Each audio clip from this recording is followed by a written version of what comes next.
Welcome to Lifemap with Dr. Matt Jensen, a podcast dedicated to empowering teens and young adults. Join us on a journey of self-discovery as we tackle overcoming obstacles and challenges while igniting your true potential and rising to the best version of yourself. Here's your host, Dr. Matt Jensen. Hello, welcome back once again. I'm Dr. Matt Jensen, host of Lifemap with Dr. Matt Jensen. Thank you for taking time out of your busy day to tune in. We hope that you're finding these episodes beneficial as we strive to help empower teens and young adults to find happiness and success on the road to happiness and success as we follow through my book, Lifemap for Teens, 8 Travel Tips to Help Navigate Your Journey to Happiness and Success, as we're trying to bring these principles, what I call these travel tips, to light to help you, and really anybody can benefit from these. But because of the individual challenges of the teenage years, of the beginning of the college years, my heart and my passion is about helping them understand the incredible, wonderful opportunities that are before you, my teenage friends. And so I'm grateful that you have chosen to tune in, because my true desire with this podcast is to empower each of you. You live in an amazing time. The absolute incredible opportunities that are right in front of you, with technology growing the way it is, the world needs bright minds that have compassion in their hearts.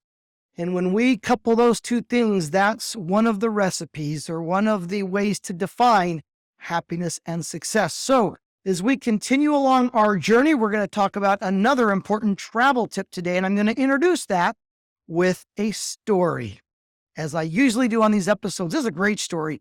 In fact, I wouldn't be surprised if most of you heard this story at some point.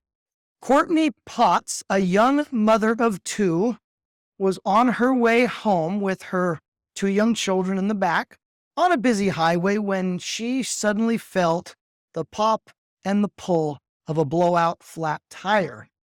On the busy highway that she was, she did her best to get over to the shoulder where she could be out of harm's way and begin to think about how she can begin to go about changing the flat tire with 2 young kids in tow. She heard a truck or a vehicle pull up behind her and a door slam, and she was grateful that help had arrived so quickly. As she stared down at her tire, a familiar voice said to her, "It looks like you've got a problem. We need to get you help and get you on your way so you are out of danger's way." As she looked behind her to try to see who was the owner of this familiar voice, she was shocked to see the voice, the face, the very person of Luke Bryan, the famous country star. Now, even if you're not a country music fan, you gotta love Luke Bryan. His songs are upbeat, funny, and fun. But here was Luke Bryan with his 2 sons in the back of his truck on his way to a hunting trip with his 2 young sons. But the reason I love this story is that even Luke Bryan, with as busy a life as he has, and here he was being the example of a good father, spending time with his 2 sons, taking time out of not only his busy life, but of an adventure that he had probably waited and planned to finally have time with his own sons to help somebody in need. I love that story because it goes to show all of us that it's never a bad time. We never don't have enough time to show kindness and help others. So this opens up a great conversation today that we're going to have with what it means and why should we look for opportunities to serve and to help others. As I bring up in so many of my other episodes, that one of the things that's sweeping the world today, especially amongst you teenagers and college students, are the devastating effects of anxiety, depression, and a myriad of other emotional and mental problems. And it's becoming more and more common. as a kid, I've said it before they diagnosed it. I'm positive I had ADHD. I'm sure that I had attention deficit. I was focused on everything but what I was supposed to be focused on at the time. And later on in my life, I have felt and battled the devastating effects of anxiety, panic, and depression. And so I know firsthand of those challenges, but the challenges coupled with the difficult times of the teenage and high school years, preparing for college, work, or whatever the rest of your life holds, you are in a critical time of your life where the decisions that you make now will have a lasting impact, not just on you, but on others around you. I'm going to show you why in a minute. There is a temptation to a 14, 15, 16-year-old, all the way up to 20-year-old to believe. Now, this is the temptation to believe that your actions only affect you. Now, while your actions have a huge impact on your future and your successes, we need to recognize that our actions have an effect on others.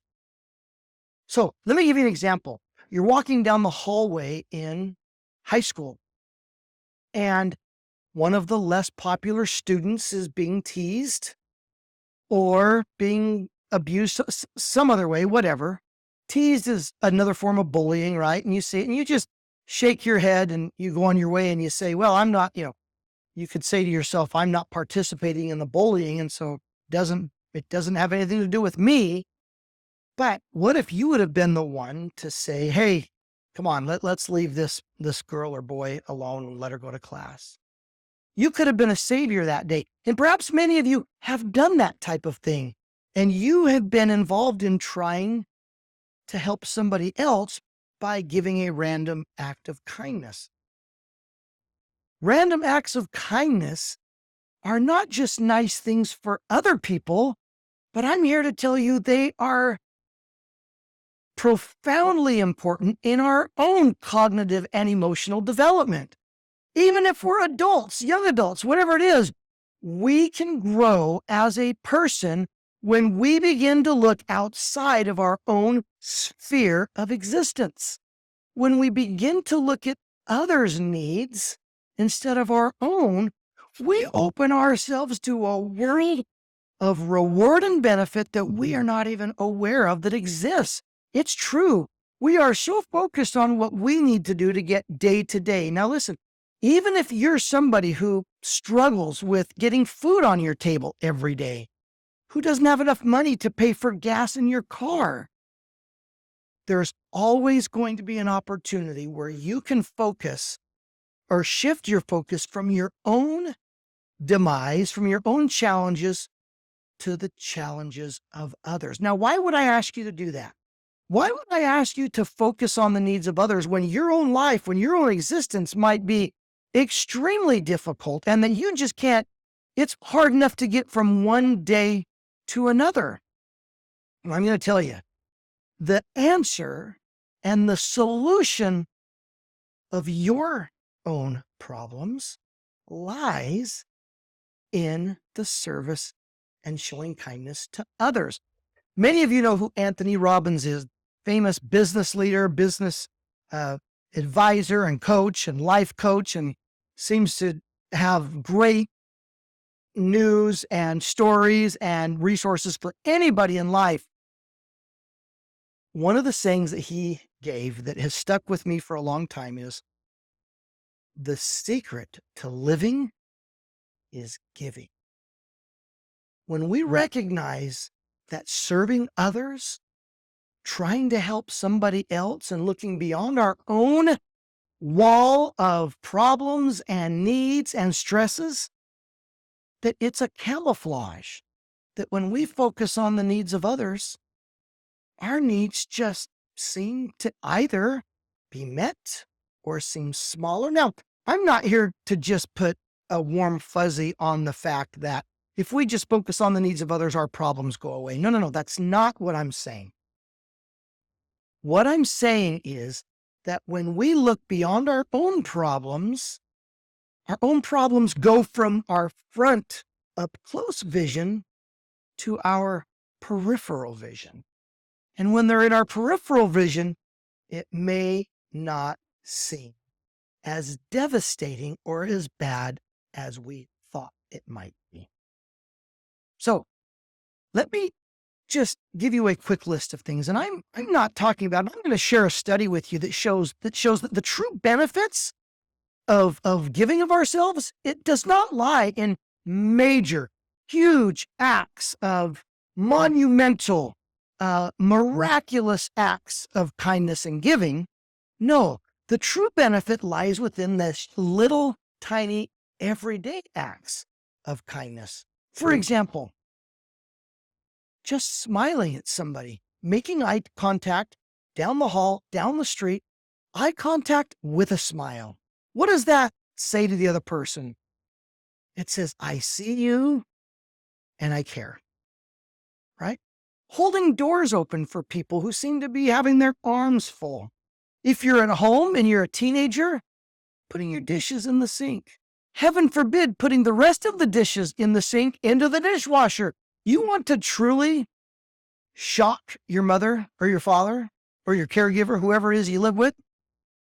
Do the dishes without being asked. In a previous episode, I talked about how I'm not the best at doing dishes, but I'm trying.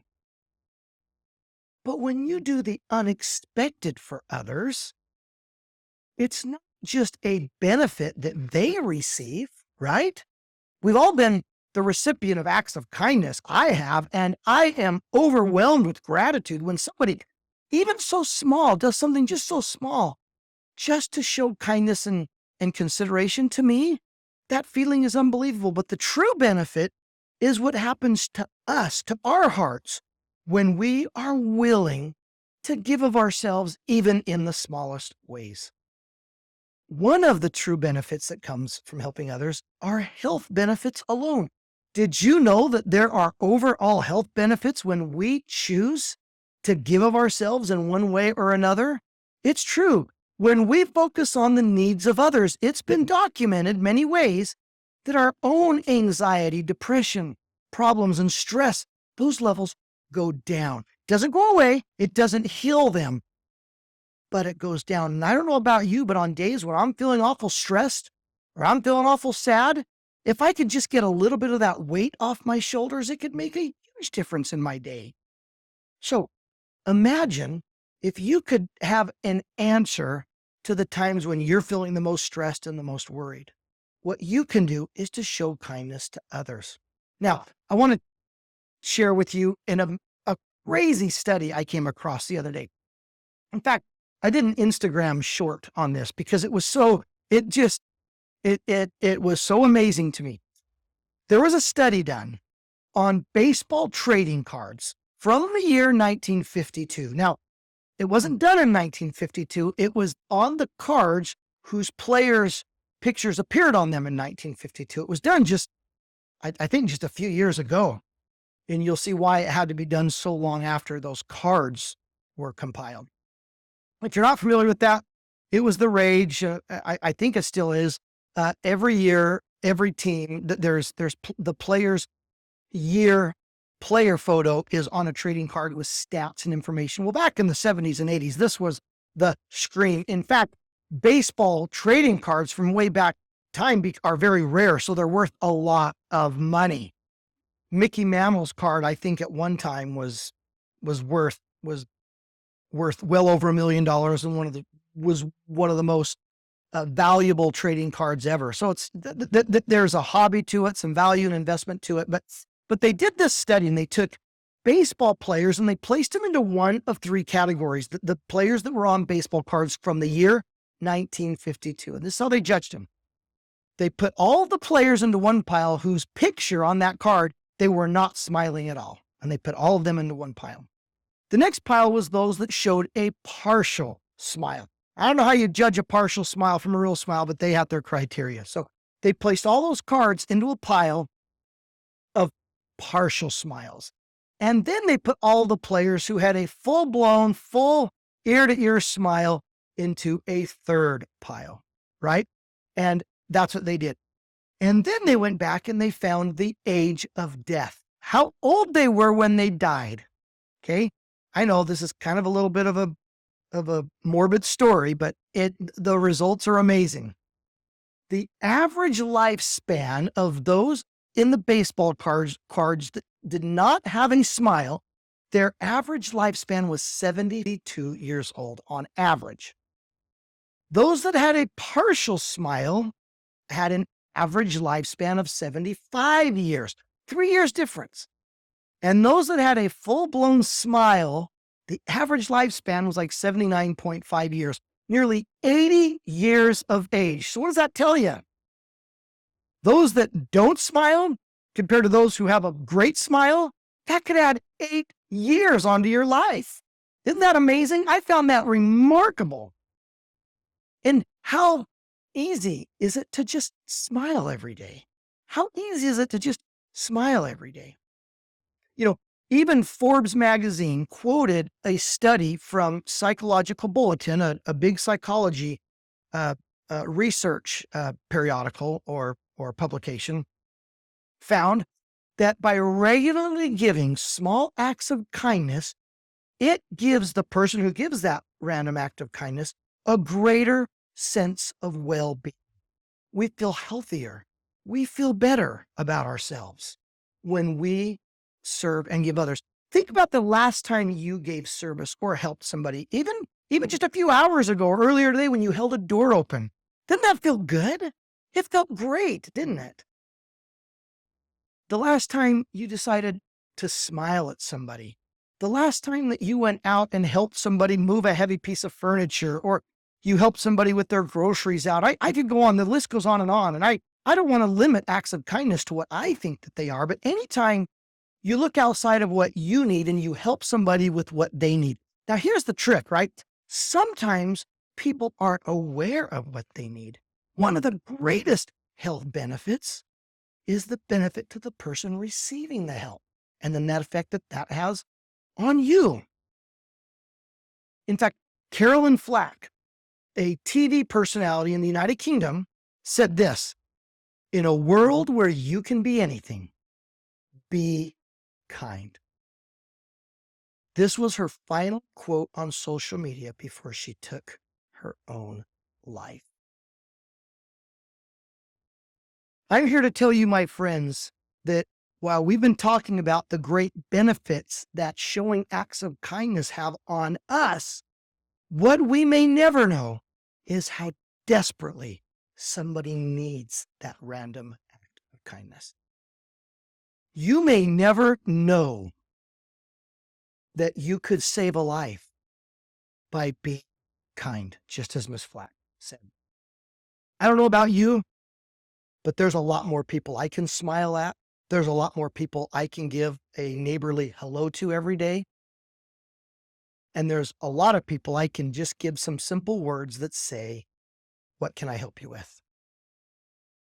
When we smile at somebody, when we help somebody, when we ask them how we can help them, what we're really saying is, like I said earlier, I see you. You matter. And I want to do anything I can to let you and help you feel that. So I hope, my young friends that are watching and listening, that as you go down the road today, tomorrow, the next day, that you will find the opportunities that are right before you. In fact, you don't have to look very far. Tracy Bauer, an author and PhD who this is her life work about finding happiness through giving and serving others. She said this, she said, kindness isn't rocket science. It's pretty straightforward. It can be hard to find, though, when things seem bad. It can also be hard to offer when we're under our own mountain of stress. But be reassured, it's out there. Stay attuned to need and be empathetic. Knowing small things can matter a lot. Be humble and embrace the good around you. That's quite a saying, and there's a lot that we could unpack from that saying. But just like Carolyn Flack, obviously, if people knew how she was hurting inside, I'm sure many people would have rushed because they knew she needed help. But that's the thing I'm trying to uncover, is that many times it's not going to be obvious that others need help. And why, if every single one of us could just find it within our hearts to just do 3 random acts of kindness every day. Can you imagine that? Can you imagine if you go to a high school where there's 1,000 students and everybody decided to give 3 random acts of kindness, 3,000 acts of kindness. Can you imagine the bridges that would be rebuilt, the connections reestablished, the personal growth, the personal confidence and self-perceptions that would change for the positive, simply because we're just trying to help another out in a little way? I can tell you, when I'm the recipient of 1 act of kindness in a week, it lightens my life. It brightens my day. And I am so thankful for the people who look outside of themselves. Different people can be shown kindness in different ways, and we can show kindness in many different ways. You know, when I was in middle school and high school, I thought my father was very stern and very rough on us as kids. He was a good father, don't get me wrong. He provided well for us. He taught us great lessons. He was a good man. He was a man of character. He was a man of honesty. He worked hard, and he worked hard to help his neighbors. He wasn't a man that took us into his arms and hugged us or kissed us. He didn't give us a lot of flowery compliments and warm fuzzies. That's not the way he was. But his example to us in hard work, ingenuity, honesty, being a good neighbor, are lessons that I didn't realize how valuable they were till I was an adult. And so I want to share with you just one way that my dad showed us how he showed love and kindness to others, but more importantly, how he instilled it in us. Now, I grew up in southeastern Idaho. Not just in a small town, I grew up in a farming community outside of a small town. So farmers and generations after generations lived here. And it was a great sense of community and a great sense of neighbor watching after neighbor. Well, we would get frustrated because finally, after 9 grueling months of school, we thought we could finally have 3 months of carefree summer, of sleeping in, of having good times and having that great country life. And we did, but boy, did we bellyache on Saturday mornings when our dad woke us up on his day off early in the morning and said, it's time to go work in the garden. Now, we lived out in the country. My dad built the home that we grew up in just down the road from the home that he grew up in the middle of the farm. He grew up on a farm, and my grandparents' farm. Even though my dad no longer farmed, he had another job, he still built our home on the family homestead. And a local farmer rented and farmed that land. But my dad had that work ethic from being a farmer back in the 40s, 50s, and 60s, and he wanted us to have the wonderful blessing of knowing what it meant to work hard. And so my dad woke us up on Saturday mornings and other mornings, even when we were in school, and said, we have a garden and a lawn that needs to be taken care of. Now, I came from a family, there were 7 kids. 6 of us were brothers. There was 1 sister, and she was not exempt. She was expected to pull her own weight with the family chores and work as well. And my dad planted this massive garden around our 1-acre home. It went all the way down one side of our yard and all the way down the other side. It was massive, especially to a 6, 7, 8-year-old, 13-year-old even. And our jobs and chores had to make sure that we were weeding that garden and pruning those plants so that we got vegetables. We had so many corn stalks, I felt like we could feed the entire town for a year. All of the corn, peas, carrots, potatoes. Yes, even though we grew up in Idaho, we planted our own potatoes, raspberry bushes, strawberry patches, cucumbers, zucchinis, squashes, radishes, onions, you name it, we had it in the garden.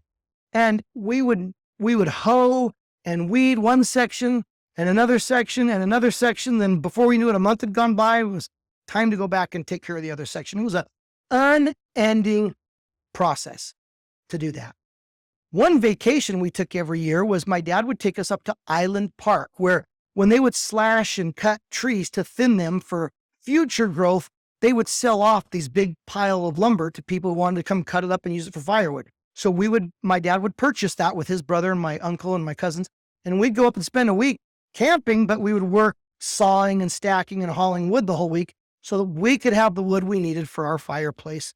My grandmother, who lived just down the road from us, was a widow. My grandfather died when I was very young, and we would load up a wood shed outside of her house every summer, as well as the side of our home, a big wood pile every summer, so that we had firewood for the winter times. We didn't have propane. We had to have wood burning fires.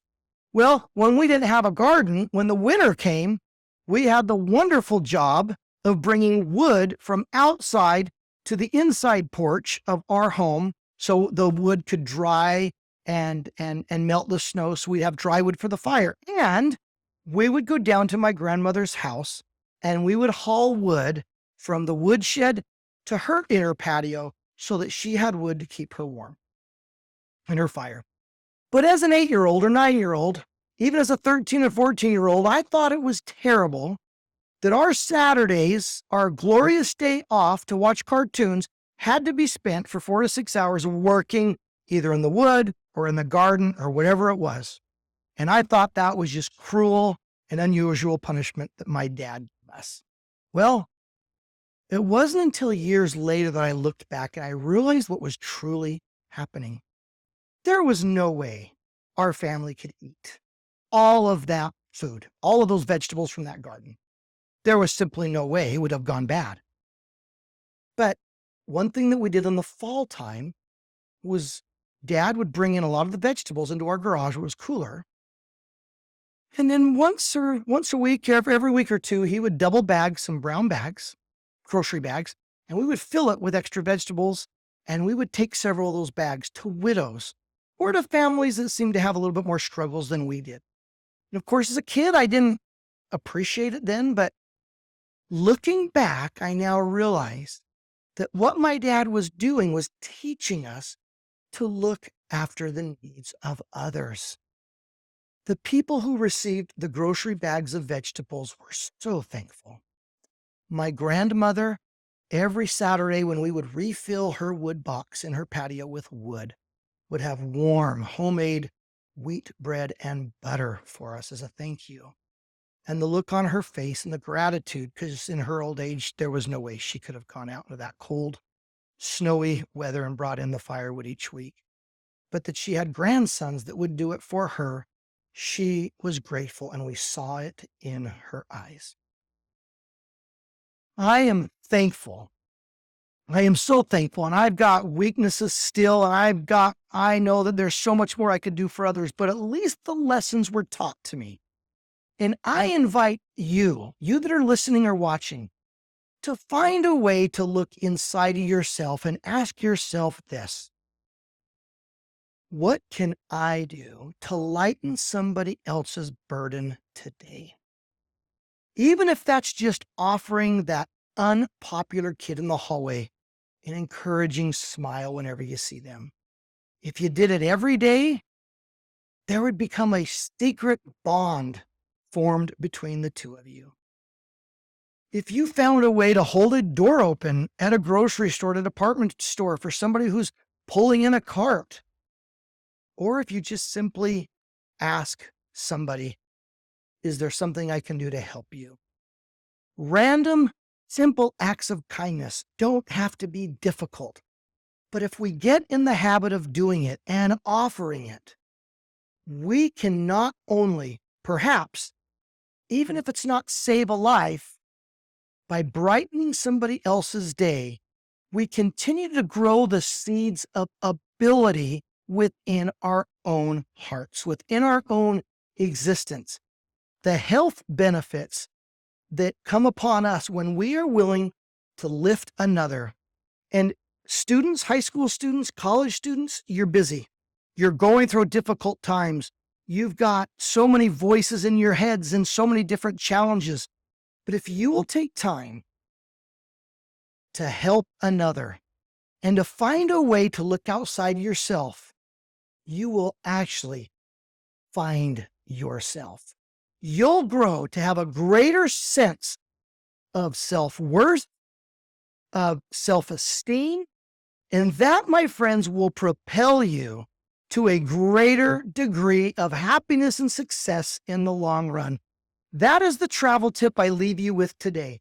When you serve others, you are only helping yourself and the person who is the recipient of your kindness. It's my hope and wish for all of us that as we seek to do that, the world can and will become a brighter place. We can recapture and rekindle kindness and love and have a greater sense of peace, if not the entire world, which, hey, I'd love to solve world peace, but at least a greater sense of peace within our own circle of friends, our families, and our neighborhoods. And it's possible, but it has to start with someone. Why not let it start with you? Thanks for joining me today. I hope that this has been a beneficial time that we've spent together. Again, my passion and drive is to help you find your path and your journey to happiness and success. Hit me up on social media. I ask you this every time. I'm going to start reading those as soon as they come in. Again, we're still in pre-launch, and so these episodes will come, but soon I will start sharing the thoughts and the emails and protecting your identity and your privacy if you want. And I will choose somebody every week, and I will send you gear or a hat or a shirt or a book from our channel to say thank you. Keep up the good work, crush it today, and until then, I'll see you next time.